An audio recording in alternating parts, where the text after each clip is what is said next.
Fellow tennis nerds, another day, another conversation. Daniel is here again. He's leaving to Germany tomorrow. We've been playing a lot of tennis over this period. We also played a doubles tournament, and he played two singles tournaments. He won both on the ITF Seniors Tour, or Masters Tour, which is called now, which is a nicer name, I guess. And we won our doubles tournament, much thanks to him, not so much thanks to me. Today we're going to talk a bit about competitive tennis because it's something I think a lot of people struggle with. Like they love training or hitting with their friend or whatever, and then when it comes to competition you get super tight, or you don't want to make a fool out of yourself, and you start hating yourself during the match, or you get a lot of negative emotions. You know, I do that too. We all do that, I think. What's been your journey with competitive play? You played as a junior really high level, then you stopped tennis for personal reasons for a while, and you came back, and now you're like competing again, and you seem to be enjoying it. You're using it kind of as like your own journey or therapy, whatever you want to call it, right? Yeah, it's a therapy. Tennis is a therapy. I think in general, the difficult part about tennis is that you are alone on the court if you play singles, and all the pressure is on you, all the responsibility is on you, and that shows your own demons that you have. 100%, probably. 100%. I didn't compete a lot after I was 18. About this time I stopped, and then when I was 28, almost 29, I got back into tennis, but I started where I left off. Yeah. So like when it comes to competition. So I didn't mature there because I didn't compete, and I didn't play like... You don't grow that muscle, like it's a separate muscle from Yes. training, I would say. Like you can have a better technique, but the patterns of competing will still show up there. Yes, 100%. Like, and all the patterns mentally show up that's as well. what I mean, That you have, and this is what I learned, you have to work on that. You have to try to figure out what the things are that bother you on the court. It's different for everybody, but it's a challenge when you start that. A challenge where you will fall down a lot. Yep. The thing about tennis, which I think is not maybe talked about enough, is that to win a match, you need to win like 51% of the points, pretty much. Like sometimes you win fewer points and you still win. Yeah. But there's also a thing where in tennis you lose a lot. Like every player on the ATP Tour, they lose a lot. I mean, Novak, Rafa, Roger, they're a bit outliers. They won a lot of the matches.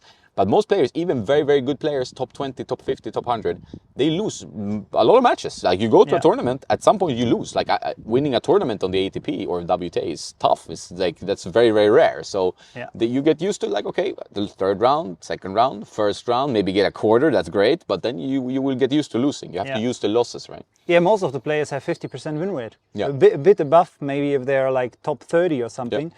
But just the top have like 80, 70% win rate. Most of them are around 50%. Yeah. And so you go on the court and you have a 50% chance of losing. This can be a one mindset, but the other mindset can be have a 50% chance of winning. But also that takes some pressure out of you, right? So if you go down and say, okay, it's not easy to win a tennis match. Let's say you're competing against players of your own level, slightly higher, slightly lower, whatever.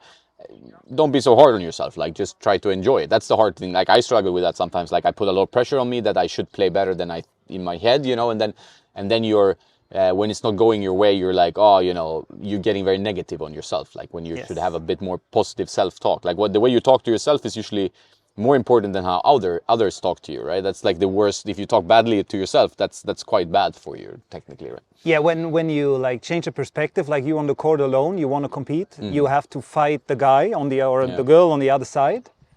And when you're negative to yourself, you have no support at all. No. Like you're your only supporter maybe, because like sometimes if you play a competition, rarely maybe even on like the seniors level, there's a lot of a crowd. But like I had matches where I have maybe 2 people that supported me or 0, mostly often 0. I think that's for most people. But I've had matches where like there's 10, 15 people against you. You're like a coach and he has his students there, and that's tough. Like you need to be at least your own like support team, kind of be like, okay, come on, you know, do it. Yeah. For me, the most important thing is like when you play tennis and you feel like you have the same patterns over and over. You have to be reflective of that, like what happens in matches emotionally. How do I feel? And if you feel the patterns, you have to look into that, not say, this will go away if I do more competitions. Yeah. It doesn't go away. Like it will stay if you don't look at it and face it. Maybe talk about it with a mental coach, for example.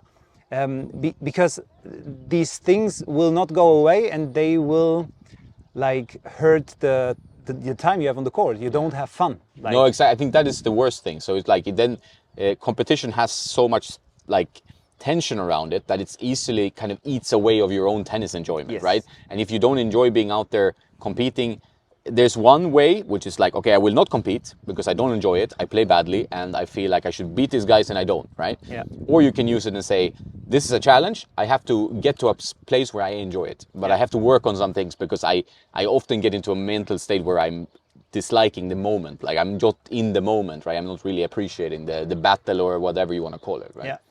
Yeah, the funny thing is the patterns you see on the tennis court are also usually patterns that you have in life as well, Yeah. in some other places. And when you think about that, maybe you find the same patterns, like I think 100%, how you do in your profession when you work, or like with the family or stuff like that. There can be things where you feel like, okay, this might be the same. And when you look at it and try to like not find a solution, but understand what is going on, this can help you on the tennis court as well, and can help you in life as well. Yeah. So this is what I like about tennis. It's not just about the tennis, it's also what you gain from facing the demons in other parts of your life. It becomes like a reflection, like a mirror. Like Yes. what you're seeing on the tennis court is probably happening somewhere in your life. It might not be. Some people have like, oh, their work life is completely different, but then the tennis self shows up in the relationship, for example, Yes. like in their marriage or friendships or whatever.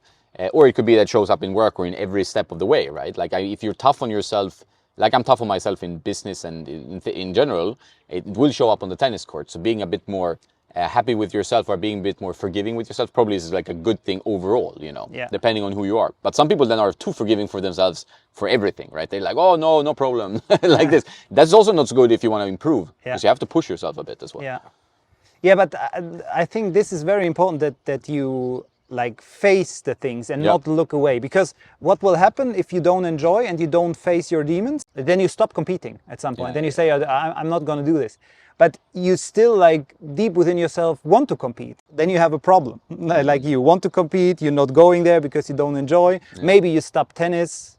Happens. I think a lot of people do that. Like they get disappointed. Yes. You know? The other thing is, if you don't want to face it, then you just can enjoy hitting. This is also fine. But if you want to compete, I think then you have to look into the issues you have, like on the court, and think about where you see the patterns as well, and try to figure out what is going on there. And then you can get better on the court and enjoy this more. Like when I started playing tennis again after I had a long break, I didn't enjoy competing at all. I played a lot of tournaments and it didn't get better. No. I needed to like work on that. Like see, where is this coming from? Why do I feel bad? Why am I so negative to myself? That's So classic, destructive. I would say. And now I'm at a spot where I like playing tournaments. I like competing, and I don't like run away from competing. I'm a competitor on the court. I'm not getting bullied around on the court as well. So even if the atmosphere on the court is not the greatest, what can happen in tennis? Some tennis players are like this, but I still can enjoy that and see the competition and just hit the balls and not think about the things that are like going around, because this is what happened as well. Like I tried to run away from the competition, but I was competing, but then was not running away, but I was like focused on everything else around the court, like the bad bounces, shitty balls, racket is not good, opponent is not nice, he's cheating, whatever, right? You have all this stuff going on in your head, and you don't focus on what you are supposed to do on the court. It's like playing the ball in the court. And it's like you have the circumstances. It's so easy to get hung up, because sometimes the circumstances are tough. Like you have bad bounces, you play on clay, we don't like clay, we've said that many times. But the opponent has the same situation, so you can only do your best. Like you're now in the match, and that's the interesting thing. Like you can choose to escape the match and be like, okay, I'm gonna tank this, which we've all done that. I think like you see it on the ATP tour when the player starts just like swiping the ball. I mean, there's some pretty bad ones like Tomic and Kyrgios and these guys who they don't even try to hit the ball. It's just like walking away in the point. You know, you get fines and stuff. But you see that also on amateur level. You don't want to be in the set. You're just running away from it. You just, I don't want to be here anymore. This sucks. This whole experience sucks. But really, it's like this. The conditions are the same for the opponent. So you can only do your best in that situation from where you are. You know, you have nothing else. But it's easy in retrospect and very tough when you're in the like fight or flight mode, right? Yeah. Which can happen, right? Yeah, that you want to run away. You can see that also, like when it comes to decision making of shots. Sometimes you 100%, bail yeah. out of the rally, for example. You go for winners where it's Completely not, pointless. And yeah. no, everybody sees that the percentage of that shot is so Yes. bad for you, but you still take it because then the rally ends. Yeah. Instead of, because what happens in a tennis rally is that the tension escalates, right? So Yes. the longer the rally goes, you can watch it on TV, you can experience it yourself. It's like the longer the rally goes, the more exciting the point gets, because you're also like, oh, wow, this is a good rally. We're hitting many shots. The stakes are higher, but it's still worth only 1 point. Yes. But the stakes feel higher. If Yeah. it's like, who wins this point is going to have so much momentum. You know, I want to win this point because it's been long. And so it's a funny thing. Like the tension increases, the importance of the point in your head increases, but it's only 1 point. Yeah. So it's kind of tough to manage that energy, right? Like that's and that makes it easy then to be like, okay, I'm going to go for the winner. And I think a lot of club players, and myself included, have been through this. Is that they play this aggressive tennis because there's a bit of a cop out, right? Yes. And also it tells you a little bit about how consistent you are. Like, so a lot of players, oh no, I like to go for my shots all the time. Is it because you lack consistency, you're not working on consistency, or is it maybe because you mentally get stressed and you're like, okay, I'm swiping the ball, I made a winner, or it went out, you know? Yeah, or going for stupid drop shots or something like this, Yeah, like yeah. shots that are low percentage, but you go for them because you want to bail out of the rally, because this is too much pressure for you. And then you say, oh, the other guy was a pusher. Classic, yeah. I lost to a pusher, but the other guy was just more consistent, and you just went for the shots too early and didn't wait for the right shot to do. And especially when you play on clay, for example, you have to be way more patient than you are Changes on a hard everything. court, for example. Yeah, in competition, it's easy to blame everything else and not look into yourself and see what is 100%. happening there. What are the emotions doing? It's always a roller coaster. Everybody has that with the emotions. But the thing is how you manage it on the court. And if you bail out, you lose. Yeah. And you have to find, like, it's the tough part in tennis is managing your energy a little bit, because it's like you can go in being like the most intense guy ever, vamos, vamos, vamos. Yeah. And then at some point it dips usually. Like you can start first set 6-1, but the second set it's a new start. So the opponent can start playing better, he can start loosening up, he doesn't have anything to lose anymore. But it's also finding that balance of like, I am focused, I am relaxed, but I'm not too relaxed. Like it's that beautiful balance point where you're like, you have intensity, not too much, not too little. Yeah. It's just finding that, you know, because that's the tough part in tennis. You can be too intense, go for too much, or you can be like where you're not even present on the court. You're like walking around, like, oh, I'm not even in the match, you know, you're just hitting the ball and you don't think about it, right? Yeah, I think this is where the regrouping part comes into play when you compete. You have to be able to regroup after what happens and then play the next point or the next game or the next set, just to come back into a state where you're focused, but not tight. So, tight, and also tightness is interesting, because I think most of you have experienced like match tightness. Every tennis player has, like where suddenly it doesn't feel like you're in your own body, like your muscles are so tight, your arm doesn't want to swing, like your forehand is something different than it used to be on the training court, and that's something that helps with some match muscles. Like you play a lot of matches, you're getting into, you know, okay, this is a match situation, I need to be focused, I need to go in this. And this is where I think a lot of people be like, okay, I tried matches, it's not for me because I get so tight and the ball just goes out. And then you have this situation where you complain about the opponent, like, oh, the opponent was a pusher, which is one of the most common things. Like, how do you beat pushers? What do you do against pushers? Well, it's just a player who's using their skills, could be limited skills in terms of technique, but they're using it to get the ball back. And this is something you have to deal with. It's up to you to deal with it. Like, that's the thing. Like, you can't complain about what the other opponent does. You know, you just... Unless he's cheating, yeah. So that's it, right? Yeah, he brings the ball back into the court one more time, and then he wins the matches. And you are not able to win that, and then the excuse is, this is a pusher, and I don't like playing tennis like this. I don't want to, like, and then you need a guy, because you then feel, I need a guy who's also going for the shots. He's not going for the shots, he's just missing more. And exactly. That's the thing. It's very, like, it's difficult, and there are pushes that just play moonballs and stuff, but this is still a challenge you can accept, or a challenge you can bail out and say, no, I don't want to play this. But this also, like, is something that can happen in life. Then you can think about, okay, what happens when I have problems in life? Do I bail out early, or am I like persistent and say, okay, I want to overcome, and then find a solution to that? And this is what I think the thing about competition and tennis is, that it accentuates the things that you have already. It like really shows that you in your face what is happening within you. And that's what I like about working on that it helps me in different parts of my life and not just on the tennis court, because I won't make a living of tennis in my life. Exactly. But I can figure out what is happening, and then it helps me in like different parts. This is what I really like. I think that's a good way of seeing it. And if you see it like that, maybe you will appreciate more next time you're on a match court, that like, okay, this is a challenge. It's me against myself, right? Like you're trying to be, I'm beating my demons. It doesn't matter if you lose 6-2, 6-2, or you win 7-6, 7-5 or whatever.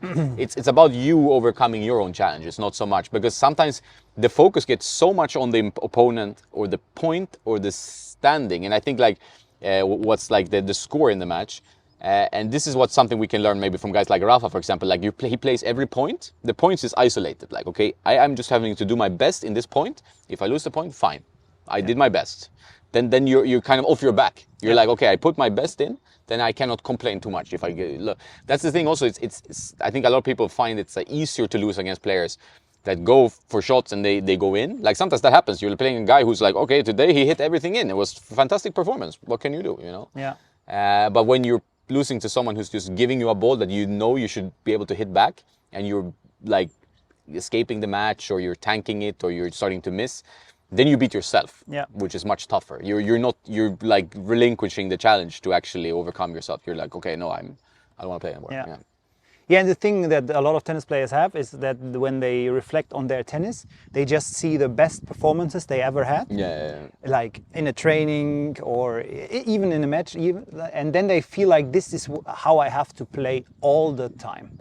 And then they go on the court with these expectations, and you never have these days back to back most of the time. You have some great days where you feel great on the court, the conditions are great, you're feeling the ball great in the string bed, blah, blah, blah, and you're like, oh, amazing, this is how I want to play tennis. But you don't have that like 360 days of the year. It's like you have that occasionally. And when you compete, you will have days where you just don't feel good, the ball is not bouncing well, you don't feel it, the racket feels weird, the strings feel weird, like everything is off. And you still have to play the match. And then you know, is this really a competitor, or is this a guy who bails out? There you can just show that you want to play the ball in, that you try it, and that you stay calm within, like, and focus on every point that you play, and not because then you bail out and racket, blah blah blah, ball. So easy to you can find a million excuses on a tennis court. Like there's a million. Oh, I didn't sleep. I didn't eat properly. This racket is too heavy. I mean, we're in the racket space a lot. That it's so easy to start blaming something, like especially if you're testing something new. Oh, this string was good. This was like, and it happens in golf. It happens in every sport because equipment is easy to blame on. But a lot of it is you. Like you can adjust how you. If you give your all, there could be other factors, but whatever. But if you don't give everything you have, then you will find excuses anywhere, right? So. That's an interesting part of it. You can use tennis as a mental tool to improve like your life if you want to. It's not easy. I'm not saying I master it, but I think the way you turn it around in your head requires work. But I think it's kind of a challenge to you guys listening, or if you're already a great competitor, that's fine. But to use maybe tennis more as a self-reflection tool and see like what am I doing on the court? How can I use this? How can I improve this aspect maybe in my whole life as well, right? Not only on tennis. Yeah, and it is hard work, and it's not easy to look at the demons, face them, think about that, discuss that with family, friends, whatever, whoever, like even mental coaches. When you sit down and talk about that, it can be hard, but I think it's worth it to do that, and you feel that on the court. You feel that you're probably more relaxed in some situations, and it changes how you see competition as well. This is something I would recommend doing if you struggle with that. Don't go away.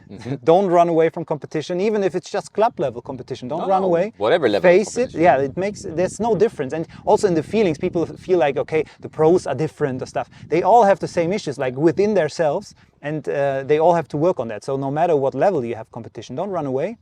Take a look what is happening within yourself, and then try to figure out how you can solve that. Like be a solver there, not like a guy who's complaining about everything else. And then you're in a, like, I think mentally in a better state. You will enjoy tennis more, and you will probably enjoy life more. 100%. It's good wisdom.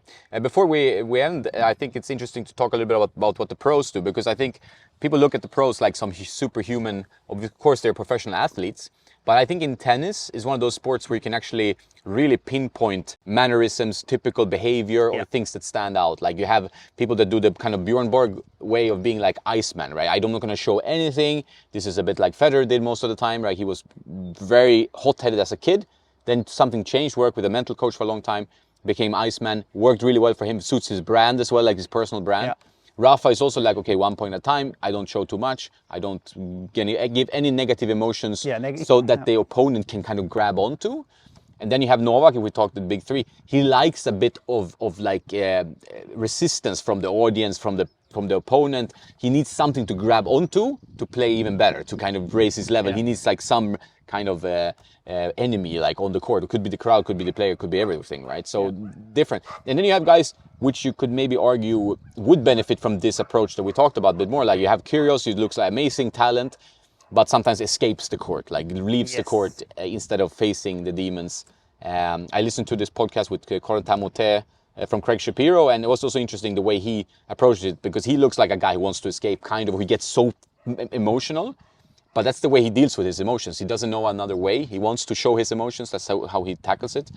And everybody has their own way. Maybe they can improve it, but it's also a very personal approach. Like, how do you react to a bad line call? How do you react to things not going your way? Or when things are going your way, do you easily relax and start playing worse? So it's very personal. Yeah, I think the pro players, most of them work also with mental coaches right now. Yeah. They need to. They should. Yeah, 100%. And that's how they got into this like state where they are. Like it's not okay, I feel better. It's work. It's like the same training and work you put in on the tennis court, just hitting a million balls to get better technique, to get the muscle memory. You need the same muscle memory for your brain, for your emotions and stuff. You have to work on that. It's not like, oh, it's going away. Oh, today I feel better, and then all of a sudden, bam, I'm 2 levels better than I was before. It's constant work, and facing it and reflecting. We do that on the tennis court as nerds. Oh, the racket doesn't swing as great, and we are reflective of all of that, but of ourselves, not so much. No, so easy because you're holding in the hand, like, oh, something feels off, but it might be you who are off right today on that day. Like you're not there, you're not focused, you're not in a good state. Like the mood is very different. Like if you come in with a bad mood, it's easy that it reflects in the whole experience, tennis. Yeah, it's not about blaming yourself, right? It's not about like, oh, I'm playing bad and I'm a bad player, and this is not helpful. It's just about like why I am in this state that I am right now. Acknowledging kind of in an objective way, stepping away from yourself. Like that's an interest. Like that's the inner game of tennis. The book I talked about a lot. It's a very good book. It's about like your mind being like kind of a calm river, and you being able to observe your emotions and kind of like almost like a meditation. Remove the negative stuff. Like stop that. Like okay, just keep it pretty steady. It might not work for everyone. Some people need also some energy. I sometimes can have very low energy and I need to jump and be a bit angry and start playing a bit better. But for some players, they will get too angry and they start swinging and it's just going down or swearing. Like we had a guy the other day on the court next to us who's like in a training match starting to swear. It's almost embarrassing. You're like, what is this? Like this is not the behavior you should do. But yeah, we're all different, I guess.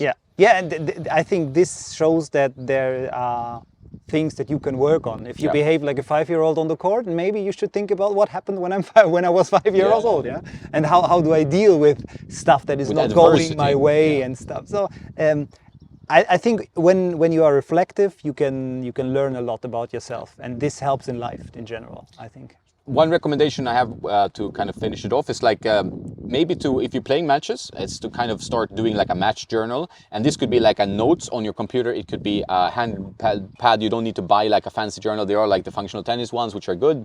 Gives you a little bit of pointers, but they can feel overwhelming to start typing everything down and stuff. Just like, okay, what happened in this match? And try to be as objective as you can, right? Like what was my emotional state? What was happening? Why did I do this? I think that helps you maybe to go back in history and see, okay, how the matches evolved, like how your emotions evolve in a match. I think that could be a good idea. Yeah, and also ask people that maybe come with you to the tournaments. If you're there with a friend or with family, they can observe, and then you give them like the tasks. You just observe my mental state, what you feel, what energy am I giving you on the court and stuff like that, and then you get feedback from this. Don't be angry if it's not good feedback, but this can help as well, like to figure out what is happening on the court, how do I behave on the court, what energy do I spread, right? So you see it sometimes. I was watching Madrid yesterday, and You can see like some players, you know them, like have you seen many matches, but you see something is off on that day or something is weird, they're rushing their service motion, it's just like they don't want to be there anymore. And that happens also on the top 50 guys, right? Like something is not there, he's going to lose 2 sets, and then was right in that case, right? So it happens on all levels, but the more you can observe why did this happen, how can I prevent it from happening too many times? It might happen more times in your career because you're tennis life, but trying to understand what's going on, right? Yeah, and don't run away, right? No, I think that's good. That's a good ending advice. Competitive tennis, when you're finding a way to enjoy it, is fun, and it's something that adds to your tennis life, I think, right? So let me know in the comments if you struggle with anything, if you have any advice you want to give to other players, or anything else you want to share. I think it can help people overcome some challenges in terms of competitive tennis. Thanks, Danny, as always. Always fun talking tennis with you. He's a very sharp guy and a good player, of course. So a lot to learn from him. So I hope you have a nice day, and don't forget to play some tennis.